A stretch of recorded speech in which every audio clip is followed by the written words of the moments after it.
What is going on, YouTube? It is your boy Dev. Today, guys, I want to talk about a subject that I feel like is very important if you have aspirations of becoming financially independent or even retiring early.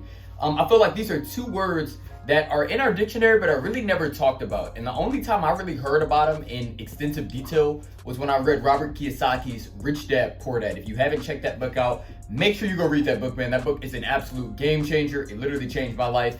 It broke down 6 words: income, expenses, assets, liabilities, and cash flow, to me in a way that I had never been broken down those words before. So it literally changed my life, changed everything really that I'm doing in my life current day, right? But the 2 words that I want to focus on today that are so important. I don't care if you're my age in your early 20s and looking to just gain that financial independence such that life can have options. If you decide at 35 you don't want to work anymore, you have the choice not to do so. Or if you're 50 or 55 looking to retire before the average retirement age of 65, 67, 70 in some cases, this advice may be helpful for you as well. So 2 words I want to talk about today are assets and liabilities.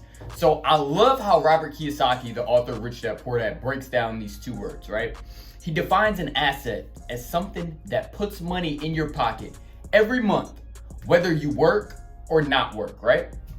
And then he defines a liability as something that takes money out of your pocket every month, right? So I feel like one of the first things that people need to understand when it comes to managing their finances properly is they have to know the difference between an asset and a liability.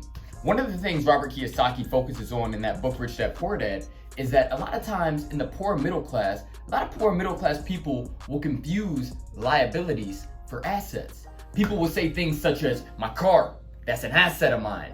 When in reality, unless you rent your car out on Turo and it's making money and you're not doing anything, you're not working it to make money, like it's just out there being rented. Or for example, Penske, the truck company, you know what I'm saying? They have a bunch of trucks, they rent them out, and the trucks are making money and the owners aren't having to do anything for that money to be made. Like the trucks are just out getting used by companies, businesses making money, or people moving, to new homes or whatever, right? So a vehicle in that instance is an asset. But in my instance, my car that I drive every day back and forth to work and to wherever I need to go, it's actually a liability because it's costing me my monthly payment, which is $360. Guys, I'm an open book, so I'm gonna be open with y'all. You know what I'm saying? I want you to feel like you can relate to my situation, right? So my car payment is $360 every month, right? So that is a liability. That's $360 coming out every single month. My car insurance on that car is about $110 every month on that car. Gas for that car probably costs me about $150 to $175 a month because I have to drive quite a bit for work. And then on top of that, we have maintenance, guys. Every now and then the car needs tires. The car needs oil changes. Like I need an oil change, I think, right now, ironically. You know what I'm saying? So it's always stuff that is coming out of my pocket when it comes to my car, right? It's a liability. I heard somebody once say, I'm gonna buy a truck, right? Because with a truck, you can make so much money. And I'm not saying you can't make a lot of money with a truck, because you can. But at the end of the day, unless that truck is making money and it doesn't involve you working for the money, that truck is a liability in the definition of Robert Kiyosaki with Rich Dad, Poor Dad, right? You got gas, you got insurance. If you're not making as much money to cover everything that truck involves, the truck is really a liability no matter how you look at it, right? So a lot of times poor middle class people will fall victim of classifying liabilities as assets. And that's a no-no. And the reason I say that is because for as long as you're classifying liabilities as assets, you're putting them in the wrong bucket. So you're thinking you're doing something positive financially in your life when really you're setting yourself back financially, right? Because liabilities ultimately hold you back, right? Liabilities are a form of bad debt. Assets. What is a definition of an asset? An asset, again, is something that puts money in your pocket whether or not you work or not work. So my wife and I, as you guys have heard in the past couple videos, we choose to invest in real estate. So we own 7 doors. 7 doors, like 7 actual doors, right? So when I say doors, we own 1 duplex, so that's 2 doors, and then we own 5 single family homes, right? So we're totaling 7 doors. 6 of those properties or 6 of those doors are rental units, and every single of those rental units pay us every month, whether or not we work or not work. Now, of course, when we originally buy the property, we spend about a month typically getting that property ready to go. So that means having carpenters come in, do everything that needs done. We have people who put carpet down, put the carpet down. We have people who do hardwood floors, get everything done that the house needs done. Our plumber, put new toilets in, put new vanities in, put new faucets in, whatever the case, right? Whatever the house needs, right? That first month we spend getting everything done that those houses need. But the dope thing about it is after that first month is up and we get that house rented out to a really good tenant, that tenant then pays us to live in that property every month. I have a house, I rent it out to a tenant. Let's say that tenant is paying me $1,000 a month to live in that house. Now my mortgage payment, taxes, and insurance on that house, right? Because I do have a payment. I wasn't able to pay cash, sadly. I'm not in that type of position, right? I am in a good financial position, but I'm not in that type of position. But, you know, our mortgage, taxes, and insurance every month on that same house, let's say it's $500 a month. That means every month I make $500 a month. Literally, whether I work or not work, all because I chose to purchase an asset in the form of real estate. That's a real estate property, right?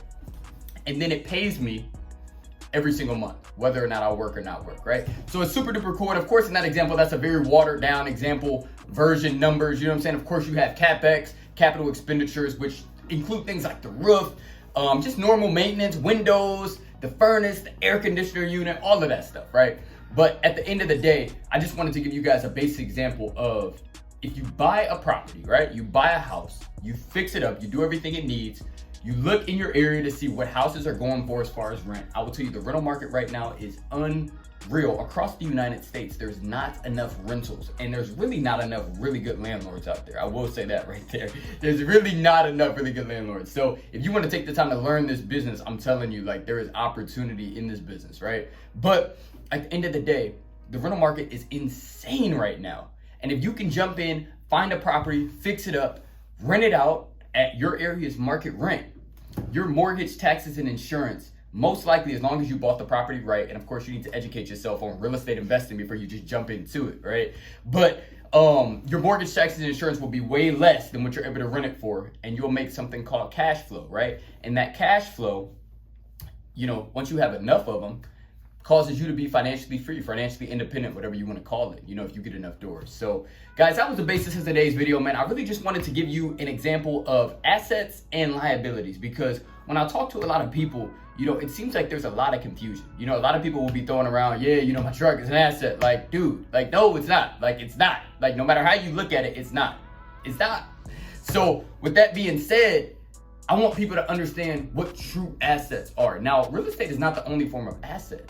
I'll tell you that companies, you can be a company owner and have employees working for you. Employees can be assets for you. You can invest in the stock market, receive dividends. That's another form of asset, right? There are so many different forms. Like I said, a car can be an asset. Guys, we have Turo out here now. You can buy a car, list it on Turo. When people come in from out of town or people whose cars broke down, whatever the case, they can rent your car, and your car is an asset. It's making you cash flow every month.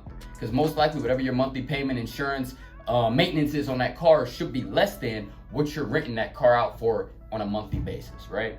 So at the end of the day, get you some assets, guys. That's the limiting factor when people look at my wife and I's life. You know, a lot of people will question, like, dang, like, you know, they both drive nice cars, you know, they have a garage full of motorcycles, they live in a beautiful home, they have several properties, you know, they're able to travel when they want to travel, they live a blessed life, they give like crazy. Like, how are they able to do that? But the reality is, if we did not own the assets, we probably wouldn't be able to live like this, guys. At the end of the day, our jobs both pay great, but they ain't paying that good. You know what I'm saying? But the assets, you know, they can be crazy, man. And there's so many different income streams when it comes to the assets, not only with the real estate, you know, you got the cash flow, but you got tax deductions, right? You got depreciation, which is just crazy. It's like a phantom income, right? Like it's so much, guys. It's so much.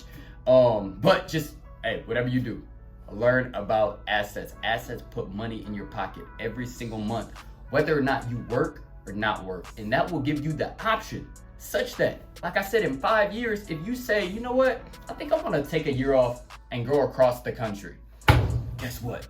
You can do that because you decided to invest in assets, right? Assets that produce money in your pocket, whether or not you work or not work, which means they're working if you're there or not there, right? So that's the dope thing, man. Always remember, when God is in it, there is no limit, guys. If you would have told us a few years ago, 3 years ago, guys, we talked about this in the last video. If you would have told me 3 years ago that we would be sitting in the situation that we're at with the assets that we own. Next year, our goal is to add another 3 to 4 assets. You know what I'm saying? Like, if you would have told me that 3 years ago, I would have been like, bro, you are crazy. Like, what are you even talking about? But I'm telling you, God has made a way.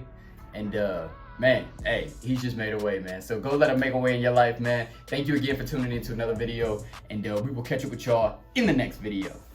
Peace. What's going on, guys? This video is sponsored by, yes, me, Devin Clark. Guys, I want to thank you guys for tuning into this video, but I also want to make a quick announcement. If you don't know, I am a youth inspirational speaker. So if you have a school or event or organization that you would love for me to come speak to, I would love the opportunity to do so. So go visit my website at devinclarkinspires.com. Go watch one of my videos. And if you have an event that you are interested in me coming to speak to, I would love the opportunity to do so. Back to the video. Peace.